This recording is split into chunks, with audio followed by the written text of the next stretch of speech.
राधे गुरु जी। राधे राधे। तो आज गुरु पूर्णिमा का महाअवसर है जी। तो गुरु का जीवन में क्या महत्व है? एक इंसान को गुरु क्यों बनाना चाहिए गुरु जी? गुरु एक बहुत ही सुंदर और पावन अवसर है 2025 में गुरु पूर्णिमा का।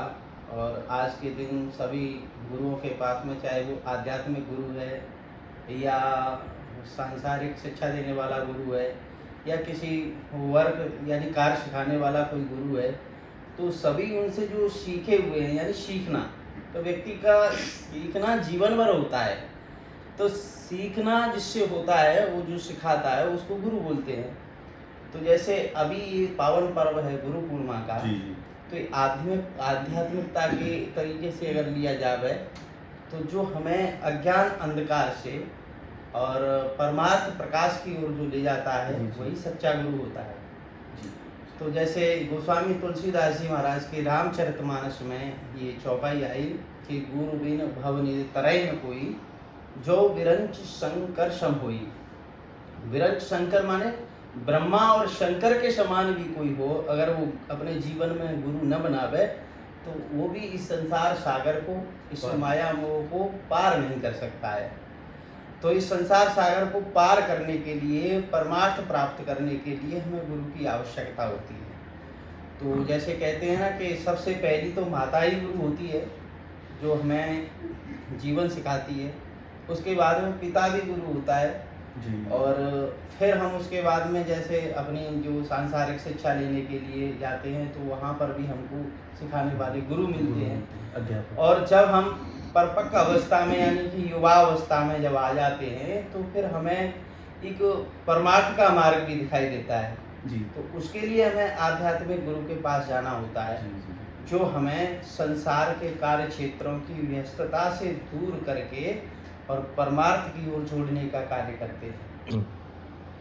जैसे जो गुरु का अपमान करता है जी। तो उससे उसके जीवन में क्या प्रभाव पड़ता है गुरु जी?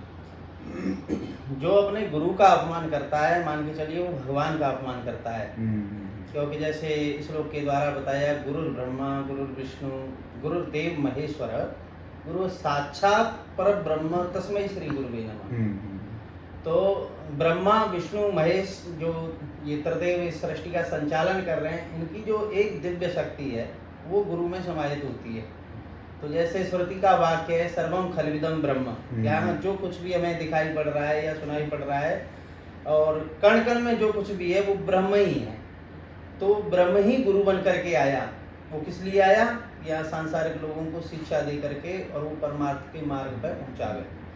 तो ऐसे परब्रह्म स्वरूप गुरु का जो अपमान करता है, तो उसका परिणाम होता है कि उसे श्रीहीन होना पड़ता है। श्री माने उसकी कीर्ति है, यश है, वैभव है, उससे उसको हीन होना पड़ता है। तो जैसे भागवत जी में एक पौराणिक कथा आती है 6वें स्कंद में, जिसमें प्रसंग है कि देवराज इंद्र, तो यहाँ पर सब लोग जो पूजा और दान पुण्य आदि करते हैं, तो वो इसीलिए करते हैं कि हम धर्म करके वहाँ स्वर्ग लोक में पहुँच जाएं। लेकिन स्वर्ग के राजा हैं इंद्रदेव, जो ऐश्वर्यशाली हैं, उनके पास में विशाल ऐश्वर्य है। तो उनके गुरुजी हैं बृहस्पति जी। तो एक बार क्या हुआ कि इंद्रदेव के यहाँ पर सभा लगी हुई थी और उसमें कुछ गंधर्व और अप्सराएं नृत्य और गायन का कार्य कर रही थी। तो वहाँ पे अप्सराएं थीं, जैसे रंबा है, उर्वशी है, और जो उनकी जो नाचने वाली नर्तकी थी वो नृत्य कर रही थी, गंधर्व लोग गान कर रहे थे। उस समय इंद्रदेव जो हैं वो अपनी पत्नी सची के साथ सिंहासन पर बैठे हुए थे और उसी समय उनके गुरु का आगमन होता है दरवाजे पर। तो जैसे ही ऐसे अभी हम जैसे यहाँ बैठे हैं, तो सामने से कोई आए तो हमें पता चल जाएगा। तो ऐसे ही इंद्र ने देखा कि अरे गुरुजी आए, लेकिन उसने देखा कि ये गुरुजी तो अध्यात्म में ध्यान रखने वाले हैं, परमार्थ वाले हैं, और यहाँ थोड़ा सा हमारा ये भोगों का, ऐश्वर्य का ये वैभव चल रहा है। तो इसमें गुरुजी के आने पर हो सकता है बाधा पड़े, ये लोग बंद हो जाए नाच गाने से। इसलिए उसने थोड़ी सी नज़र फेर ली, जिससे कि गुरुजी को ऐसा मालूम पड़े कि इंद्र ने हमको देखा ही नहीं है। लेकिन गुरुजी से तो कुछ छिप ही नहीं सकता। अभी बताया कि गुरु ब्रह्म स्वरूप है, आत्म स्वरूप है, वो तो आपके भीतर ही बैठे हुए हैं।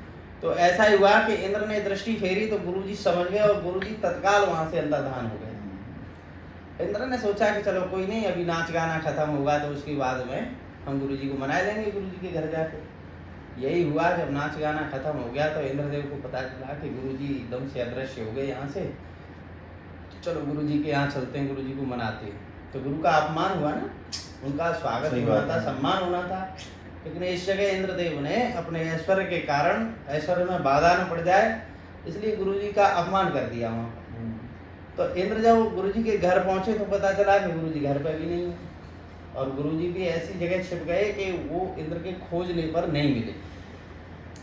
उसका परिणाम क्या हुआ कि जो दैत्यों के गुरु थे शुक्राचार्य जी, तो दैत्यों के गुप्तचर थे, उन्होंने बता दिया कि इस प्रकार से इंद्रदेव ने, देवराज इंद्र ने और अपने गुरु का अपमान कर दिया है। तो उसी समय दैत्यों के गुरु शुक्राचार्य जी ने कहा कि जाओ तुम सेना लेके जाओ और अब धावा बोल दो स्वर्ग पर। तो सभी दैत्य लोग आए और उन्होंने आक्रमण कर दिया।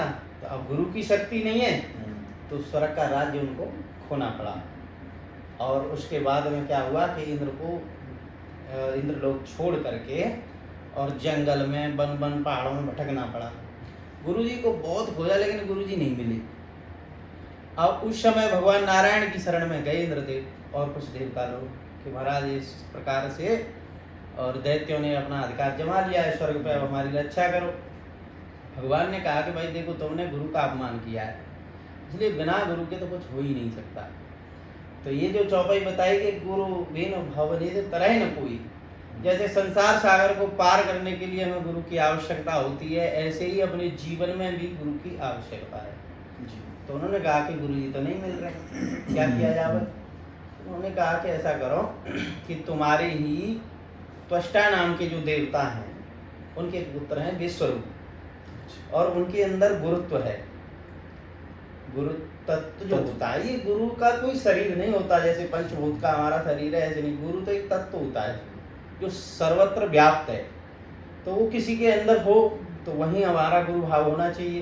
तो उसके बाद में क्या हुआ कि विश्वरूप को लेकर के फिर एक यज्ञ किया इंद्रदेव ने, और उस यज्ञ के दौरान विश्वरूप की जो माता थी वो दैत्यों के परिवार से थी, पिताजी थे वो देवता के परिवार से। तो उनको ऐसा लगा कि भाई मामा और नाना के लिए भी कोई आहुति देनी चाहिए। तो विश्वरूप छिप छिप करके अपने नाना और मामाओं के लिए भी आहुति देने लगे। इंद्रदेव ने देखा कि गुरुजी गलती कर रहे हैं, लेकिन एक दो बार तो परे कर दिया, लेकिन जब बार बार विश्वरूप ऐसा करने लगे तो फिर इंद्रदेव ने अपने गुरु का गला ही कलम कर दिया। तो उस समय भी गुरु का अपमान हुआ। तो उसके कारण क्या हुआ कि एक तो उनको स्वर्ग का राज छोड़ना पड़ा दोबारा से, यानी कि दैत्यों का आक्रमण हुआ और दैत्यों का अधिकार हो गया स्वर्ग पर। और जो ब्रह्म हत्या थी, यानी कि गुरु ब्रह्म के समान है, तो ब्रह्म हत्या भी इंद्रदेव को लगी। ये उसका परिणाम हुआ। तो जैसे परिणाम के बारे में आपने पूछा कि गुरु का अपमान करने का क्या परिणाम मिलता है, तो यश, ऐश्वर्य और कीर्ति की और श्री की हानि होती है गुरु के अपमान से। तो इसलिए गुरु के बिना जीवन में ज्ञान प्रदान जीवन नहीं हो सकता। संसार में जैसे पशुओं का जीवन है उसी प्रकार जीवन, हम खाना पीना सोना केवल यही जीवन बिता सकते हैं। इसलिए हमें गुरु की आवश्यकता होती है। तो ये पावन पर्व आज गुरु पूर्णिमा का 2025 में, और सबने अपने अपने गुरुओं की सेवा की, पूजा की, जैसे भी यथा योग्य है। तो इसी के साथ हम अपनी वाणी में विश्राम देते हैं। नारायण नारायण नारायण।